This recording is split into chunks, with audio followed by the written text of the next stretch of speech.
Hajar Salokantara berpamitan untuk pergi bertapa ke Gunung Telomoyo demi meminta keajaiban seorang buah hati. Dengan menitipkan kelintingan pusakanya, Ki Hajar pun pergi meninggalkan Nyai Salokantara.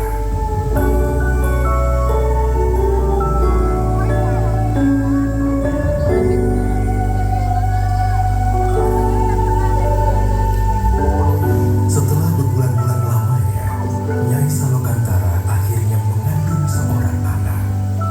Namun, takdir semesta mewujudkannya.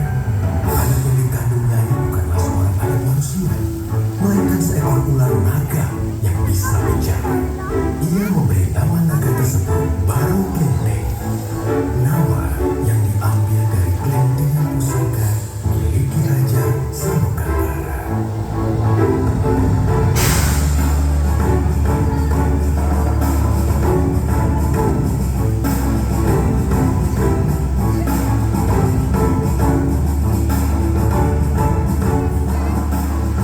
Nyai Salokantara membesarkan Baru Klenteng seorang diri.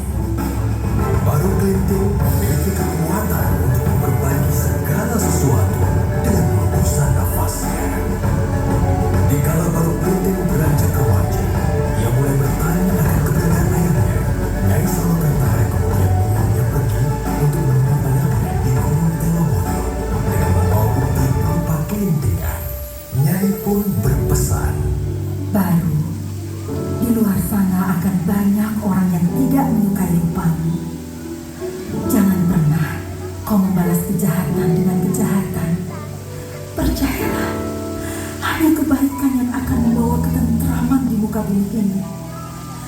Jika sesuatu terjadi padamu, peganglah kelintingan pusaka ini dengan erat.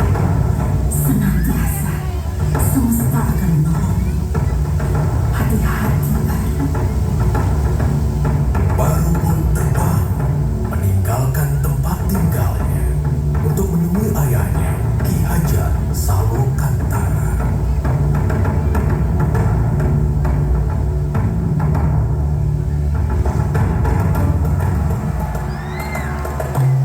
Setibanya di Gunung Telomoyo, Baru Klenteng membangunkan Ki Hajar dengan keberadaannya.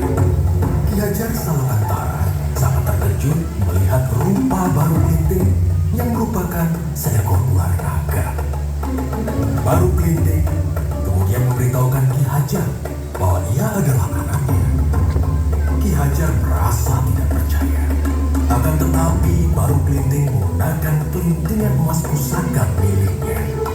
Ki Hajar kemudian memuji Baru Klenteng dengan berkata bahwa jika Baru Klenteng mampu untuk melingkari Gunung Telomoyo dengan tubuhnya, maka Baru adalah anaknya.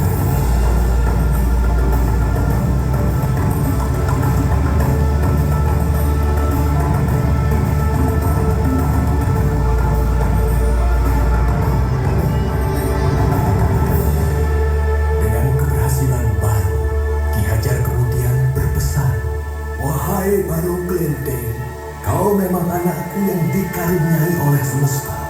Sekarang, hendaklah kau pergi ke Bukit Tugur dan bertapa.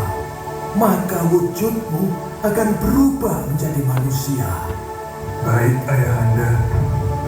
Dengan harapan besar untuk menjadi ciptaan yang sempurna, Baru Klenteng terbang dengan cepat ke Bukit Tugur.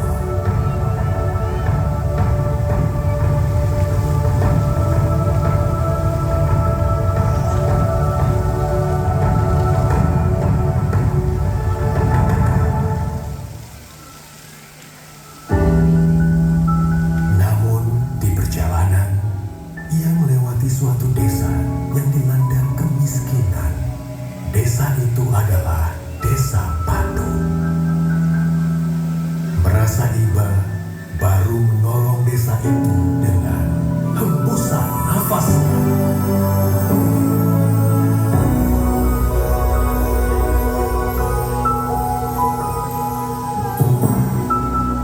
Warga desa Patuk dengan berlomba-lomba mengambil semua makanan itu. Di saat yang bersamaan, semesta mengubah Baru Klenteng menjadi seorang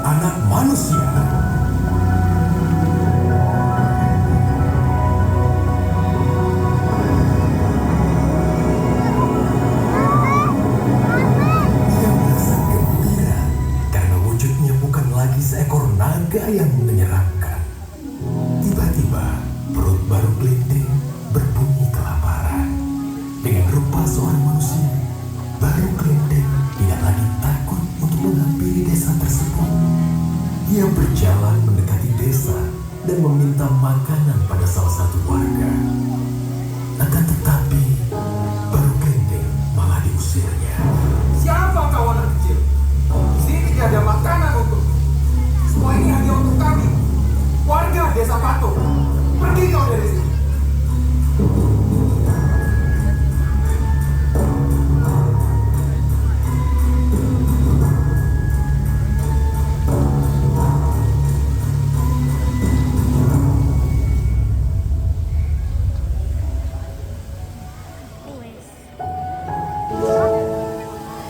Tiba-tiba seorang nenek menghampirinya. Nenek itu menanyakan mengapa Baru menangis. Kemudian Baru bercerita bahwa warga desa Patung mengusirnya. Mendengar cerita Baru, nenek itu mengajak Baru ke halaman rumahnya dan memberikannya sepiring makanan. Lalu nenek itu menceritakan sifat asli warga desa Patung yang angkuh dan serakah. Seberapapun keajaiban yang terjadi kepada mereka, mereka tidak pernah menyampaikan rasa syukur kepada semesta. Kemudian nenek itu berpesan kepada Baru, jika ia mendengar gemuruh langit, maka segeralah pergi ke bukit paling tinggi. Dari sana, ia akan dapat melihat karma semesta.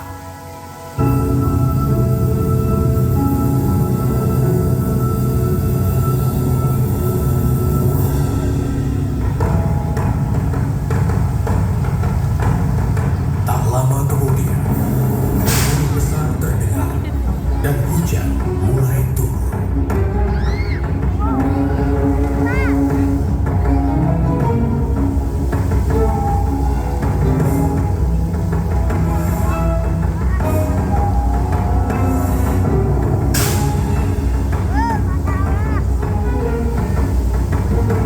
Dari kejauhan terdengar suara minta tolong. Baru Kelinting melihat warga desa Patung dilanda banjir besar. Melihat kejadian tersebut, Baru teringat perkataan ibunya. Jangan pernah kau membalas kejahatan dengan kejahatan. Percayalah, ada kebaikan yang akan membawa ketentraman di muka bumi ini.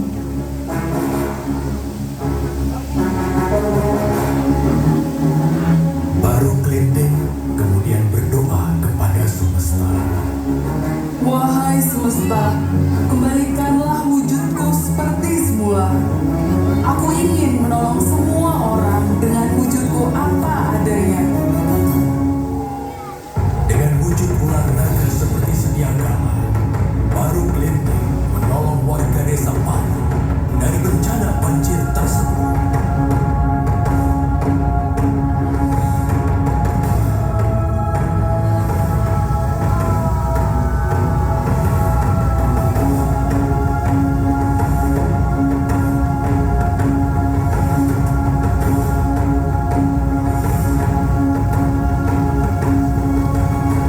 Sesampainya di puncak bukit, warga desa Patung merasa takjub atas sosok seekor naga yang telah menolong mereka.